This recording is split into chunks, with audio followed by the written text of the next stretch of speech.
Hello student, welcome to NCERT classes. Now सबसे बड़ा सवाल है, कौन दे रहा है इजराइल का साथ। ये जो कॉन्फ्लिक्ट हुआ है इजराइल और पैलेस्टीन्स के बीच में, इजराइल के साथ कौन है और इजराइल के अगेंस्ट में कौन है। क्या दुनिया दो हिस्सों में बट चुकी है? देखो, सबका जवाब मिलेगा इस वीडियो में। तो चलिए स्टार्ट करते हैं। स्टार्ट करने से पहले एक कोट से स्टार्ट करते हैं। मार्टिन लूथर किंग जेआर का 1929 में इनका जन्म हुआ था। कौन है ये? अमेरिकन एक्टिविस्ट थे जो अफ्रीकन अमेरिकन के राइट्स के लिए लड़ते थे। ठीक है, कोट्स क्या है? In the end we will remember not the words of our enemies but the silence of our friends. अंत में हम अपने दुश्मन की बात को याद नहीं रखेंगे बल्कि हमारा दोस्त चुप था, हम ये याद रखेंगे। ये कोट मैंने क्यों पढ़ा है? क्योंकि इजराइल और पैलेस्टीन दोनों अपने दोस्त खोज रहे हैं का मतलब दोनों इंतज़ार कर रहे हैं कि उनकी फ्रेंडली कंट्रीज़ उनके साथ आए, उनके सपोर्ट में आए। तो चलिए स्टार्ट करते हैं कि कौन से कंट्रीज़ हैं इनके सपोर्ट में और कौन से नहीं। सपोर्ट की बात आई है इजराइल की, तो इजराइल पे एक क्वेश्चन कि what is the capital of Israel. 4 option है, Lord, Tel Aviv, Jerusalem, Sheikh Jarrah. जो भी आपको सही लगता है कमेंट सेक्शन में लिखो, वीडियो के एंड में मैं आपको जवाब दे दूंगा।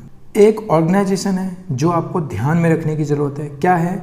OIC, Organisation of Islamic Cooperation. क्या है ये? 57 मेंबर हैं इसमें, जो कि 56 मेंबर ऐसे हैं जिसमें जो UNSC, United nation security council के भी मेंबर हैं। कहने का मतलब ये कि 57 में से 56 मेंबर कॉमन है। किसमें? UNSC, United nation security council में भी हैं। जो मैंने ये बात क्यों बताई आपको?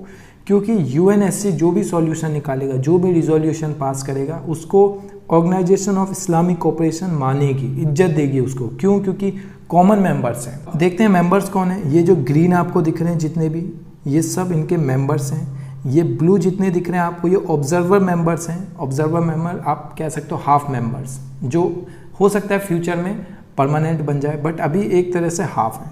ठीक है, और ये रेड ऐसे हैं जिनको रिमूव कर दिया गया है। रेड कंट्री ऐसा है जिसको रिमूव कर दिया गया है, पहले थे बट अब नहीं है। ठीक है, 57 में से 45 प्लस ऐसी कंट्रीज़ हैं जिसमें इस्लामिक मेजॉरिटीज़ है, इस्लामिक रिलीजन का मेजॉरिटी है। तो इसमें इस्लाम्स हैं, तो मैक्सिमम इस्लाम वाली कंट्रीज़ जो हैं, ये आप देख सकते हैं। ये इनकी एक समिट हुई थी टर्की में, इस्तांबुल समिट में, OIC। इसमें सब मुस्लिम कंट्रीज़ हैं। और मुस्लिम कंट्रीज़ की एक खासियत है, ये मैक्सिमम मुस्लिम कंट्रीज़ इज़राइल के अगेंस्ट में है। ठीक है, बिल्कुल अगेंस्ट है। देखो इज़राइल की लोकेशन क्या है? इज़राइल की लोकेशन है ये, इधर इजिप्ट, इधर जॉर्डन के ईस्ट में सऊदी अरेबिया, इधर इराक, ऊपर सीरिया, नॉर्थ में लेबनान। ये सब इतने सब जो भी आप देख रहे हो, ये मैक्सिमम यहाँ पे हैं मुस्लिम मेजॉरिटी कंट्रीज़, और ये सारे के सारे इज़राइल के अगेंस्ट में हैं। ठीक है, यहाँ पे बहुत सारे देश नहीं हैं। पाकिस्तान नहीं है यहाँ पे, टर्की नहीं है यहाँ पे, रसिया नहीं है, ये मैक्सिमम सब हैं, ये सब अगेंस्ट हैं। ठीक है, तो स्टार्ट करते हैं। सबसे पहले कौन? अमेरिका। अमेरिका अगेंस्ट है क्या? अमेरिका किसके साथ है? अभी UNSC का जो मेन लीडर है वो है चाइना। ये लीडर बदलते रहते हैं, अभी चाइना है। चाइना ने गाज़ा स्ट्रिप और पे जो इतने हमले हुए हैं, इसके अगेंस्ट में एक रिजोल्यूशन पास करने का बहुत ट्राई किया। 3 बार इसकी बैठक बिठाने की कोशिश करी UNSC में, बट US ने तीनों बार ब्लॉक कर दिया अपनी वीटो पावर से। देखो, UN General Assembly to meet on Gaza as US block 3rd Security Council resolution, तीसरी बार भी ब्लॉक कर दिया। इतना बढ़ चढ़ के साथ दे रहा है। और प्रेसिडेंट जो बाइडन ने तो खुल के ये कहा कि इज़राइल को अब खुद को डिफेंड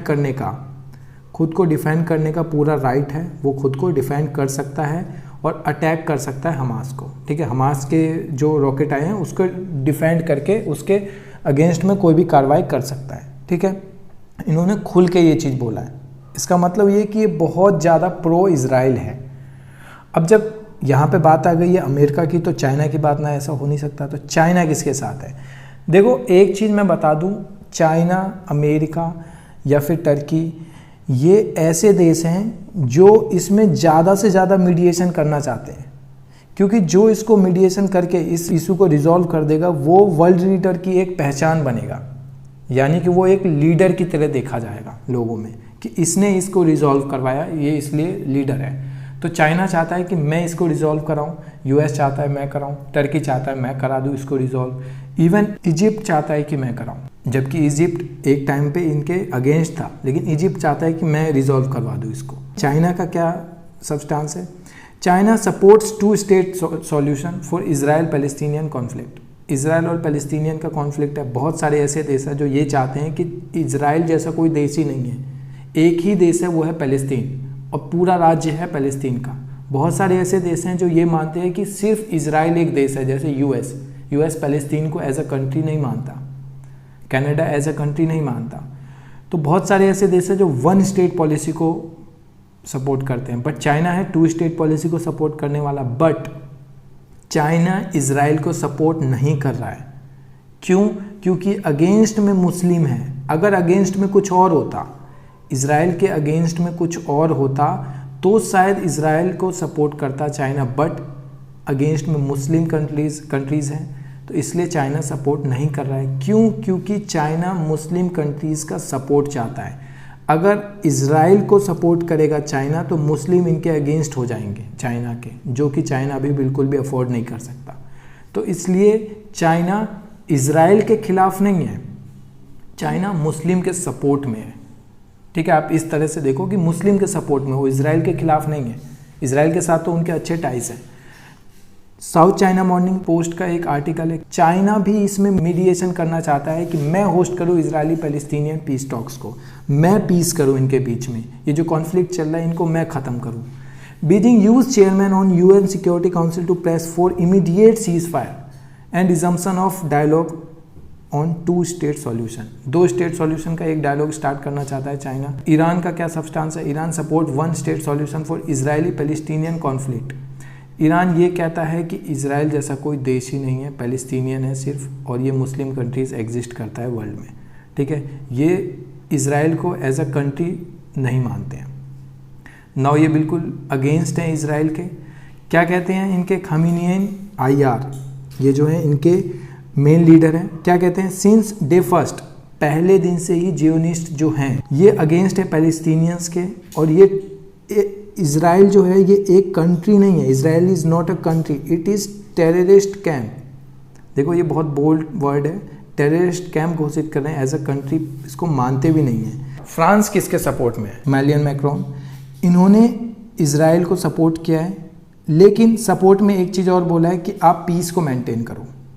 हम आपको सपोर्ट करते हैं बट कोशिश करो कि पीस मेंटेन रहे, क्योंकि यहाँ पे बहुत सारे जो सिविलियंस हैं उनकी भी जान जा रही है, तो आप प्लीज़ पीस मेंटेन करो, हम आपके सपोर्ट में हैं। जर्मनी क्या कर रहा है? जर्मनी भी सेम चीज़ फॉलो कर रहा है। Germany comes to support, full support of Israel, full support कर रहा है वो इजराइल को, यानी कि आप हर तरीके से सही हैं, आप खुद को डिफेंड कर रहे हैं, बिल्कुल सही हैं।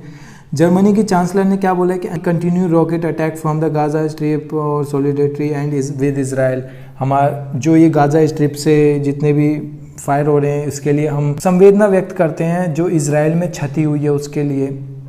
तो मेनली ये इजराइल के साथ में, इजराइल के प्रो इजराइल है। नेक्स्ट क्या है? नेक्स्ट कौन है? नेक्स्ट है टर्की। देखो टर्की बहुत ज़्यादा अगेंस्ट है इजराइल के, ये बढ़ चढ़ के खुल के सपोर्ट कर रहे हैं मुस्लिम वर्ल्ड को, पैलेस्टीनियंस को। क्या है? Israel must be taught a lesson. इन्होंने पुतिन को फ़ोन करा, पुतिन कौन? रसिया के प्रेसिडेंट, उनको फ़ोन करा, उनको ये बोला कि हम इजराइल को एक सबक सिखाएंगे, बिल्कुल लिटरली यही वर्ड थे, सबक सिखाएंगे। अब क्या सबक सिखाएंगे ऐसा कुछ नहीं बोला, और ना ही उन्होंने ये कुछ सबक सिखा भी पाए हैं, तो हम कुछ कह भी नहीं सकते कि क्या सबक सिखाएंगे। बट ये खुल के बिल्कुल अगेंस्ट हैं इजराइल के। इन्होंने खुल के ये बोला कि आप इजराइल के अगेंस्ट, आप यानी मुस्लिम वर्ल्ड, मुस्लिम जहाँ पे भी एग्जिस्ट करते हैं उनको ये अर्ज करा कि आप इजराइल के अगेंस्ट मार्च निकालो, रैलीज़ निकालो, आप जहाँ पे भी हो वहीं निकालो, जिस देश में हो वहीं निकालो। तो इसके चक्कर में हमारे कश्मीर में भी एक आध रैलियाँ निकली थी, बट वो छोटी मोटी रैली थी, इतना कुछ हार्म हुआ नहीं हमें।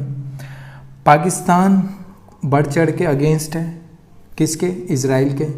पाकिस्तान ने तो इवन काफ़ी प्रोटेस्ट हुए हैं पाकिस्तान में इनके खिलाफ, काफ़ी झंडे जलाए गए हैं, इवन इंडिया के झंडे भी जलाए गए हैं, पता नहीं क्यों। तो इनके जो मोहम्मद कुरैशी हैं, इनके एक्सटर्नल मिनिस्टर कह सकते हैं आप इनको, ये रहे, ये आए थे पहले टर्की में इनका एक मीटिंग हुआ, इनके मीटिंग में जो भी कंक्लूजन निकला, बट इसके बाद ये गए यूएन में इन्होंने एक भाषण दिया जिसमें बोला कि पाकिस्तान डिमांड करता है कि वो एक प्रोटेक्शन फोर्स बनाए पैलेस्टीनियन के लिए, गवर्नमेंट के लिए या इनके सिविलियंस के लिए, कि इन पे कभी हार्म ना पहुंचे। पैलेस्टीनियन फोर्स ये जो डिप्लॉय करने की बात हो रही है, ये टर्की ने डिमांड करा था कि हम ये जो जितने भी OIC के मेंबर्स हैं सब मिलके कुछ ना कुछ कंट्रीब्यूशन देके एक ऐसा फोर्स बनाएंगे जो पैलेस्टीनियंस की हेल्प करेगा, पैलेस्टीनियन को सपोर्ट करेगा, यानी उनके सेफ्टी के लिए रहेगा, सिक्योरिटी के लिए रहेगा वो फोर्स। नाउ नेक्स्ट कौन है? रसिया। देखो रसिया के कुछ इंटरेस्ट हैं सीरिया में क्यों इंटरेस्ट हैं? इनके काफ़ी टाइप्स हैं, काफ़ी इनके डिफेंस टाइज हैं, तो सीरिया में इनका काफ़ी अच्छा दबदबा है। अब आपको पता होगा सीरिया से भी कुछ बॉम्बिंग हुई थी इजराइल में, 3 बॉम्ब गिराए गए थे, जिसमें से एक तो सीरिया में गिर गया था, बाकी 2 आए थे इजराइल में भी, जिसके रिस्पॉन्स में इजराइल ने सीरिया में भी बॉम्बिंग करी थी। अब रसिया को ये डर था कि वो भी घसीटा ना जाए, क्योंकि सीरिया के साथ उनके बहुत अच्छे टाइप्स हैं, ठीक है। अगर सीरिया के साथ इजराइल का कुछ कॉन्फ्लिक्ट होता है तो इनडायरेक्टली रसिया भी घसीटा जाएगा उसमें। तो इसमें रसिया ने इसके अगेंस्ट में क्या कहा? Russia says Israel Palestine escalation posed threat to Russian securities, कि ये जो जितना भी हो रहा है ना, ये रसिया के लिए एक थ्रेट है, रशियन सिक्योरिटी के लिए एक थ्रेट है। ये वही चीज़ है कि सीरिया के साथ अगर हो जाता है इनका, तो रसिया इनडायरेक्टली इसमें सम्मिलित हो जाएगा। तो रसिया ने अपने एक दुख जाहिर करा, या कह सकते हो कि एक संकट जाहिर करा कि आप जो भी कर रहे हो इसके लिए एक रसिया के लिए भी थ्रेट है और इस पे हम अगेंस्ट भी कुछ कर सकते हैं। Russia timed approach to Israeli Palestinian conflict, उन्होंने अप्रोच करा कि देखो ये बंद करो सब कुछ, ये जो हो रहा है ये ह्यूमन के लिए या सिविल के लिए काफ़ी ख़तरनाक है, सिविल की जान जा रही है यहाँ पे। तो ये जो हर कंट्री कर रहा है वो। अब एक सबसे बड़ा सवाल, इंडिया क्या कर रहा है यहाँ पे? इंडिया ने क्या किसी का साथ दिया? देखो इंडिया का हमेशा ही सब्सटेंस रहता है बहुत मीडियम सब्सटेंस, यानी कि हम ना तो प्रो इजराइल है, ना प्रो पैलेस्टीन है, ना प्रो हमास है, हम बहुत एक बैलेंस्ड अप्रोच रखते हैं। क्या? TS तिरुमूर्ति यूएन में एक हमारी रिप्रेजेंटेटिव है, इन्होंने क्या बोला? Deep concern with violence. देखो इन्होंने यही चीज़ बोला है कि हम वायलेंस को बिल्कुल बर्दाश्त नहीं करेंगे, या वायलेंस अच्छी बात नहीं है, सिख जरा में जो हो रहा है हमारी निगाहें हैं, हम देख रहे हैं, हमारी नज़र है, हम इग्नोर नहीं कर रहे हैं। मतलब ये वही चीज़ कि हम देख रहे हैं, हम सब कुछ कर रहे हैं। अब इन्होंने तो बिल्कुल बैलेंस्ड अप्रोच रखा, इवन इन पे काफ़ी दबाव डाला गया, तो बाद में इन्होंने बोला भी कि थोड़ा सा, बहुत ज़्यादा नहीं लेकिन थोड़ा सा, कि हम पैलेस्टीनियंस को सपोर्ट करेंगे, थोड़ा सा बोला है इन्होंने, वीडियो में बोला है, आप वीडियो इनके ट्विटर पे जाके आप देख सकते हैं वो वीडियो। तो थोड़ा सा सपोर्ट दिखाया ज़रूर है, बट अगर देखा जाए इंडिया में बहुत सारे ऐसे हैशटैग वायरल हुए थे या हैशटैग ट्रेंड करे थे। क्या? India with Israel, India support, India stands with Israel, I support Israel, यानी कि इंडियन पीपल, इंडियन सिविलियंस जो हैं वो इज़राइल को सपोर्ट करते हैं। भले ही इंडिया के डिप्लोमेसी का जो भी कारण रहा हो, हम बैलेंसिंग अप्रोच रखते हैं, बट इंडिया के लोग इज़राइल को सपोर्ट करते हैं बजाय कि पैलेस्टीनियंस। देखो एक टाइम पे था कि 2 गुटों में बटे हुए थे, ऐसे थे 2 ट्रेंड हो रहे थे। एक ट्रेंड था कि इंडिया सपोर्ट पैलेस्टीनियंस और एक ट्रेंड था इंडिया सपोर्ट इज़राइल, ठीक है। तो दोनों ट्रेंड कर रहे थे मेनली, लेकिन धीरे धीरे होते होते इंडिया सपोर्ट इज़राइल ज़्यादा हावी होने लग गया। तो आप कह सकते हो कि इंडिया में खुद 2 तरीके के लोग हैं जो 2 तरीके की थिंकिंग रखते हैं। नाउ नेक्स्ट क्या है कि इज़राइल खुद क्या कहता है कि उसके सपोर्ट में कौन आया। इज़राइल ने कुछ दिन पहले एक ट्वीट किया था जिसमें उसने काफ़ी फ्लैग्स का यूज़ किया था, हर देश के फ्लैग का यूज़ किया था जिसने उनको सपोर्ट किया, ठीक है, सबका नहीं, जिन्होंने उनको सपोर्ट किया उनकी नज़र में। सपोर्ट किसी और ने भी किया नहीं किया वो एक अलग बात है, लेकिन सवाल तब उठा, देखो ये जितने भी झंडे हैं ना उन सब का नाम मैंने नीचे रख रखा है, तो आप पढ़ना चाहे तो पढ़ सकते हैं। America, Albania, Australia, Austria, Brazil, Bulgaria, Canada, जितने भी हैं वो आप सब पढ़ सकते हैं। यहाँ पे एक क्वेश्चन उठता है कि जब इतने सारे झंडे हैं तो इंडिया का झंडा क्यों नहीं है। देखो ट्विटर पे लिटरली इनको काफ़ी मेंशन करके ये क्वेश्चन पूछा गया कि देखो मिडिल ईस्ट मॉनिटर का भी एक पोस्ट भी है, बाकायदा इन पे एक आर्टिकल आया कि please sir mention India, Hindu to Twitter reacts on Netanyahu सम्स। इंडिया के लोगों ने, सिविलियंस ने काफ़ी डिमांड करी कि हमारा हमारा फ्लैग क्यों नहीं है इसमें? हमने भी तो आपको काफ़ी सपोर्ट किया था। अब हो सकता है इंडियन गवर्नमेंट ने मना करा हो कि देखो आप अगर सपोर्ट करोगे हमें ये कह के कि हमने आपको सपोर्ट किया, यानी हमारा झंडा यहाँ पे यूज़ करोगे तो मुस्लिम वर्ल्ड में हमने जो एक इज्जत बनाई है या फिर हमें जो भी एक डिप्लोमेसी यूज़ करते हैं वो डिप्लोमेसी को खतरा है। तो हो सकता है इंडियन गवर्नमेंट ने ही मना करा हो कि आप हमारा झंडा मत यूज़ करना, क्योंकि बेंजामिन नेतन्याहू को इजराइल को पता है कि इंडिया हमारे एक्चुअली में साथ है, बट वो यहाँ पे नहीं मेंशन कर सकते, हो सकता है इंडिया की डिप्लोमेसी की वजह से। नाउ क्वेश्चन का आंसर क्या है? What is the capital of Israel? Question का आंसर है तेल अवीव। तेल अवीव क्यों, जेरूसलम क्यों नहीं? देखो जेरूसलम, इजराइल जो है, इजराइल कहता है कि हमारी कैपिटल है जेरूसलम, बट जेरूसलम उसका एक कब्जाया हुआ जगह है। शेख जरा कहाँ पे है? जेरूसलम ये पूरा है, ये पूरा वेस्ट जेरूसलम, ईस्ट जेरूसलम, पूरा जेरूसलम है। जेरूसलम के अंदर एक शेख जरा है, इसकी वजह से ही मेनली लड़ाई हुई थी। अगर आपने वीडियो नहीं देखा तो फर्स्ट वीडियो देखिए हमारा, उसमें आपको समझ में आ जाएगा।